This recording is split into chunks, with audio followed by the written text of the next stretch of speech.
ये है जे news network और आप देख रहे हैं जनता जवाब न्यूज। देखिए सच सच्चाई के साथ। आदाब, नमस्कार, आपका स्वागत है जनता जवाब न्यूज में। मैं हूं आपके साथ जुनैद आलम। आइए नजर डालते हैं कुछ खास खबरों पर। बाल बाल बचे महाराष्ट्र के सीएम देवेंद्र फडणवीस। महाराष्ट्र के निलंगा गांव में हेलीकॉप्टर हुआ क्रैश, कोई हताहत नहीं।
नमस्कार. आपण सर्वांनी माझ्या हेलिकॉप्टरच्या ॲक्सिडेंटची एक न्यूज ऐकली असेल, पण आपल्या सर्वांच्या कृपेनं महाराष्ट्राच्या 11 कोटी 20 लाख जनतेच्या आशीर्वादानं, आई भवानीच्या आशीर्वादानं, विठ्ठलाच्या आशीर्वादानं मी अतिशय कुठलीही मला इजा झालेली नाही, मला काहीही लागलेलं नाही, मी अतिशय ठीक आहे.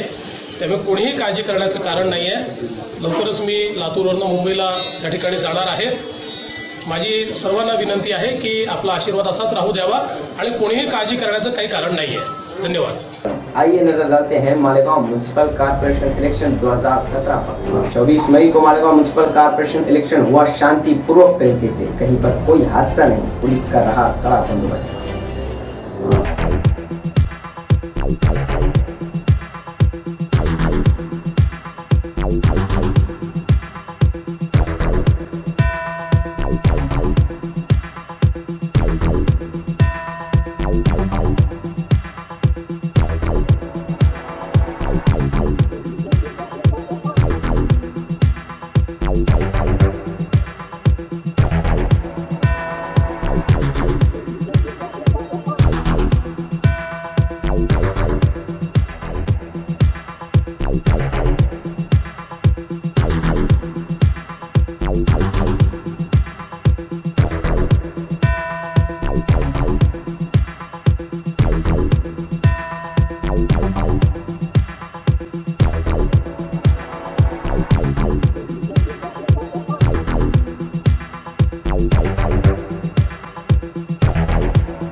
आइए देखते हैं इलेक्शन की कुछ खास झलकियां। State election commissioner GS Saharia के कहने के मुताबिक पोलिंग बूथ पर रहा हर तरीके का इंतजाम, जैसे बड़ी उम्र के लोगों के लिए व्हील चेयर, जगह जगह पीने के पानी की सहूलत, एम्बुलेंस का इंतजाम, कोई दुर्घटना ना हो इसलिए ड्रोन कैमरे का इस्तेमाल करके रखी गई पोलिंग बूथ पर नजर।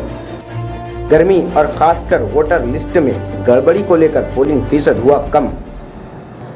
आम शहरियों के साथ शहर की कई अहम शख्सियतों ने डाला अपना वोट। शहर में 60% के करीब हुई पोलिंग। 26 मई को होंगे रिजल्ट।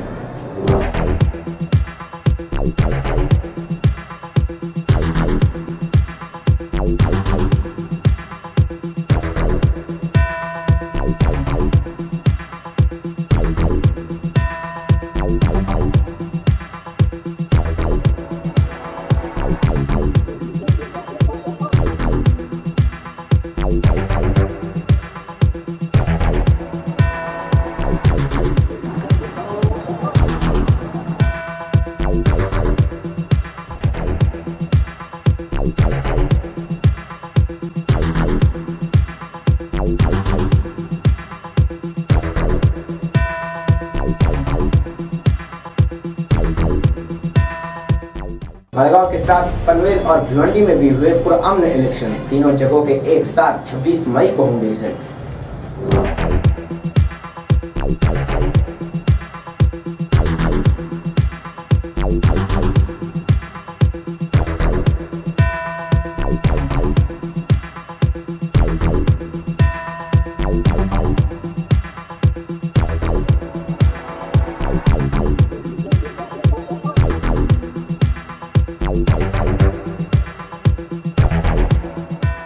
जनता जवाब न्यूज और EPS 95 जन आंदोलन समिति के आंदोलन का हुआ असर।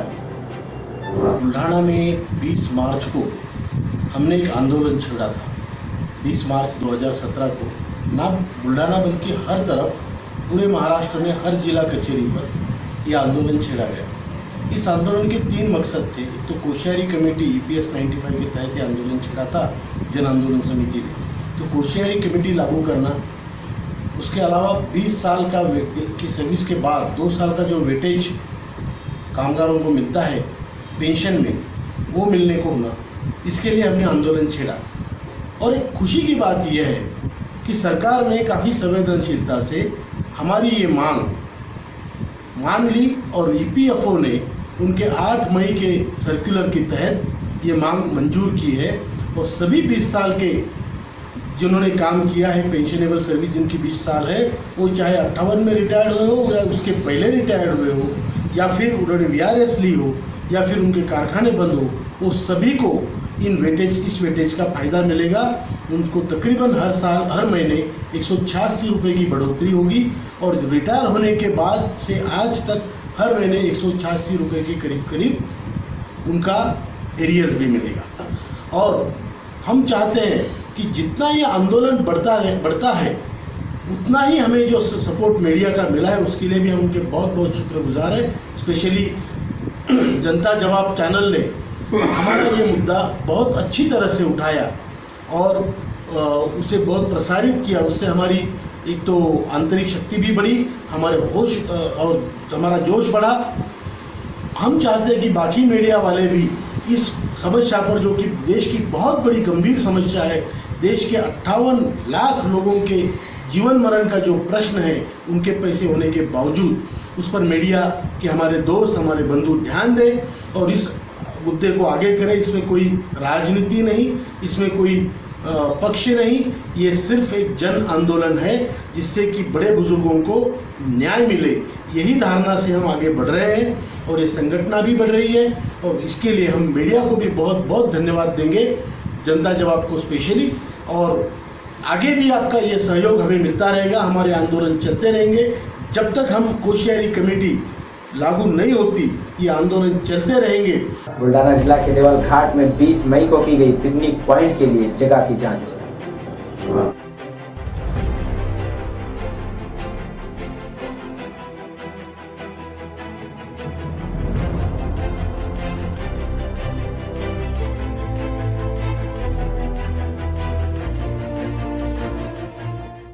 मेरा नाम बीटी भगत, मैं डिविजनल फॉरेस्ट ऑफिसर या deputy conservator of forest Buldhana इसका मैं इंचार्ज हूँ।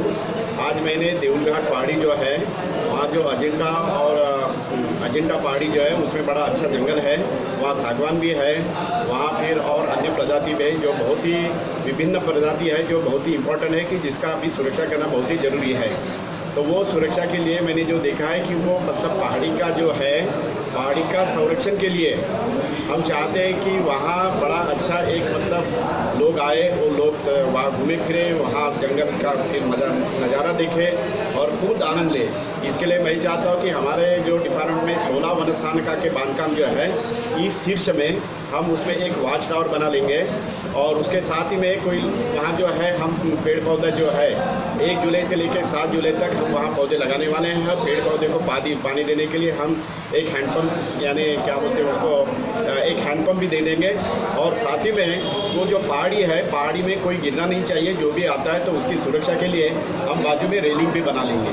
इतना हम उसमें काम अभी इस साल के इसमें नियोजन में हम प्रस्तावित कर रहे हैं और मैं आशा करता हूँ कि ये लोग हमको सहकार्य करेंगे और वहाँ का जो जंगल संपदा है उसका संरक्षण के लिए हमें मदद करेंगे। किसानों की तुअर खरीदने के लिए अमरण कुपोषण। भारत के प्रधानमंत्री नरेंद्र मोदी साहब ने खुद बोला था कि किसानों से उन्होंने कहा था कि दाल और उसका जो भी है वो बढ़ाओ, उसका उत्पादन करो। और महाराष्ट्र के सम्माननीय मुख्यमंत्री देवेंद्र फडणवीस साहब ने भी बोला था कि तुअर का जितना भी बीज आएगा उतना पूरा का पूरा हम उसको खरीदी करेंगे। लेकिन ये सरकार असंवेदनशील है, ये सरकार, इनका कोई नियोजन नहीं है और किसानों की हालत बहुत ख़राब है। तुअर का जो भी क्रॉप आया है इन्होंने अभी तक कुछ भी खरीदी नहीं किया है। लगभग मानसून अभी आ रहा है, अंडमान में तो आ ही गया है और यहाँ कभी भी आ सकता है। अगर बरसात हुई तो पूरा किसान जो है वो बर्बाद हो जाएगा, क्योंकि उसका तुअर जो है वो अभी भी वहीं जो मार्केट है उसी में वैसे ही है। तो अगर वो ख़राब हो गया बारिश से तो उस किसान को तो आत्महत्या करनी पड़ेगी। हम लोगों ने कई निवेदन दिए, कई आंदोलन किए, मगर इस सरकार पर कोई असर नहीं हुआ है। हमने जो आंदोलन किए, किसानों ने जो आंदोलन किए, तो उन्हीं पर कई अलग अलग तरीके के गुने उन्होंने दाखिल किए हैं और अब जाकर हम अमरण उपोषण पे बैठे हैं। हमारी मांग है कि ये जो तुअर है ये किसी भी हालत में 8 दिन के अंदर पूरी शासन ने इसको खरीद लेना चाहिए। और इसके जो पैसे हैं वो लगभग 1.5 महीना हो चुका है, किसानों को अभी तक पैसे नहीं मिले हैं। किसान को इसी पैसे से खरीफ का जो भी अपनी फसल है उसको बोना है और इसी पैसे से उसको बीज खरीदना है। तो पैसे उसको 1.5 महीना हुआ मिले नहीं है और हम लोगों की मांग है कि किसी भी हालत में 3 दिन के अंदर किसानों को उनके पैसे मिल जाने चाहिए और जो तुअर अभी किसान के घर में है उसके लिए उनको एडवांस में पैसा मिलना चाहिए ताकि वो उसका बीज और खाद ये खरीद सकते हैं। जब तक हमारी मांग पूरी नहीं होती है, मैं और मेरे साथी जो भी यहाँ बैठे हैं वो यहीं पे बैठेंगे, अमरण उपोषण करेंगे और अगर कहीं जाके हालात बिगड़ते हैं, खराब होते हैं तो उसकी जिम्मेदारी पूरी सरकार की होगी। यहाँ पर बुल्ढाणा जिला कांग्रेस कमेटी के जिला अध्यक्ष और चिखली विधानसभा मतदार संघ के विधायक आमदार राहुल भाऊ बोंद्रे जी यहाँ पर अनशन के लिए, आमरण अनशन के लिए बैठे हैं। उनके साथ हमारे कांग्रेस के और भी साथी यहाँ पर अनशन के लिए बैठे हैं और ये अनशन इस बात के लिए है कि तुअर की जो खरीदी शुरू हुई है वो खरीदी पूरी होने तक आखिर का दाना किसानों के घर में से निकलकर वो जब तक खरीदा नहीं जाता तब तक ये अनशन शुरू रहेगा।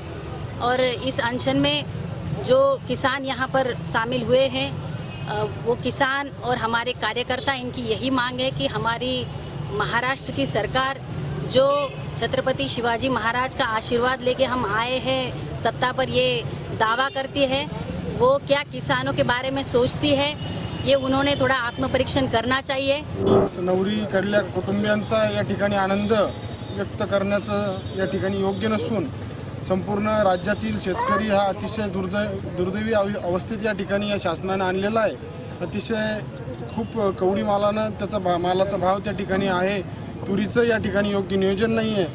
प्रत्येक राज्यामध्ये संपूर्ण बुलढाणा जिल्हा असो, संपूर्ण महाराष्ट्रात असो, शेतकऱ्यांच्या खूप मोठ्या प्रमाणावर आत्महत्या वाढल्या तरी अतिशय असंवेदन हे सरकार असंवेदनशील या ठिकाणी हे सरकार आहे।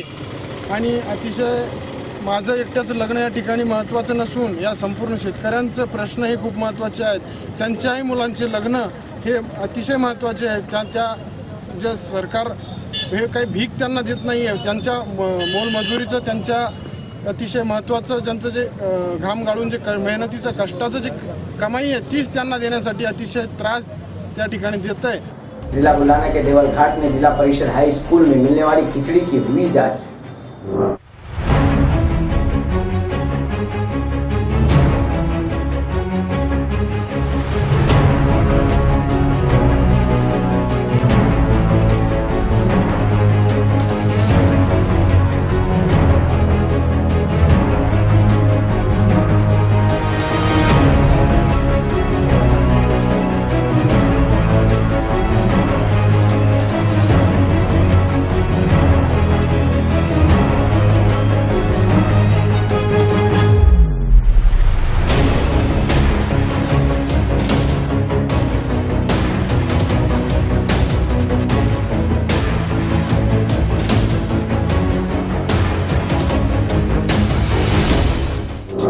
आपने क्या किस लिए किए हैं? हे शालेय पोषण आहाराची तक्रार होती सभापतींची, त्या आधारावर आम्हाला शिक्षण अधिकाऱ्यांनी आदेश दिले, त्या अनुषंगाने आम्ही या ठिकाणी तपासणी केली आहे.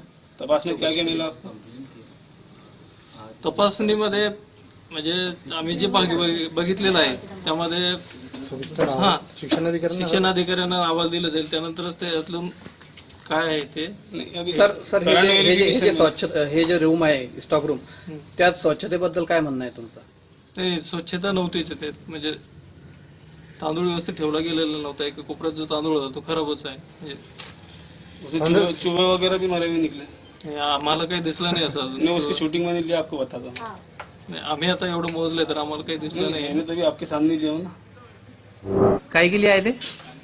दिल पर आए थे हाँ, और खिचड़ी रूम की चाबी मांगे, कैसी है क्या है देखने के लिए.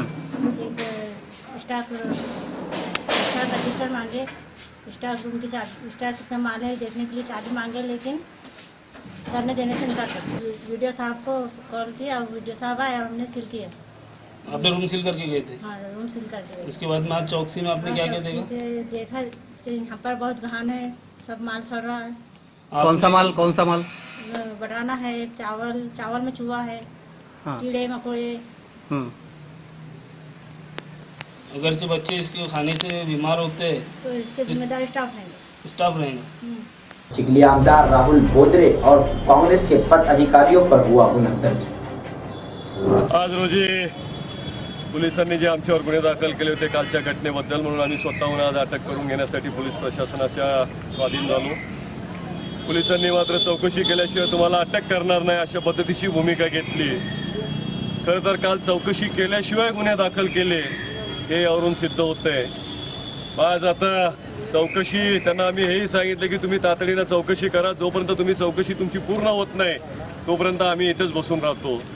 परंतु पोलीस प्रशासनाने त्यासाठी 3 महिन्याची वेळ मागितली.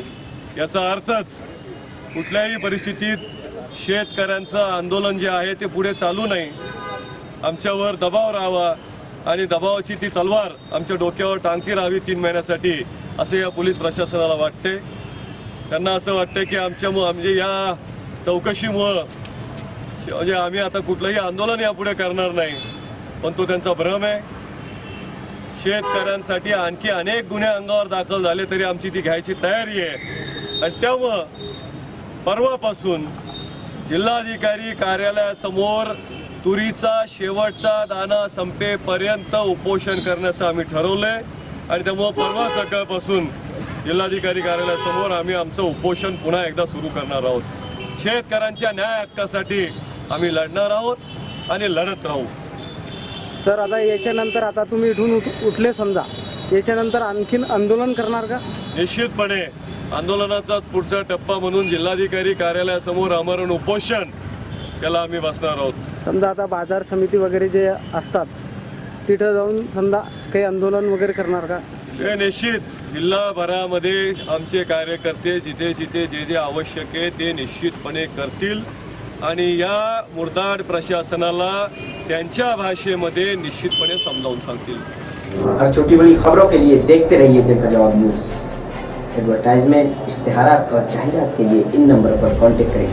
देखिए जनता जवाब न्यूज 10 सेट टॉप बॉक्स के चैनल नंबर 192 पर सुबह 10 बजे, दोपहर 2 बजे और रात 9 बजे. और देखिए जनता जवाब न्यूज यूट्यूब पर भी. देखिए सच सच्चाई के साथ. जय हिंद, जय महाराष्ट्र.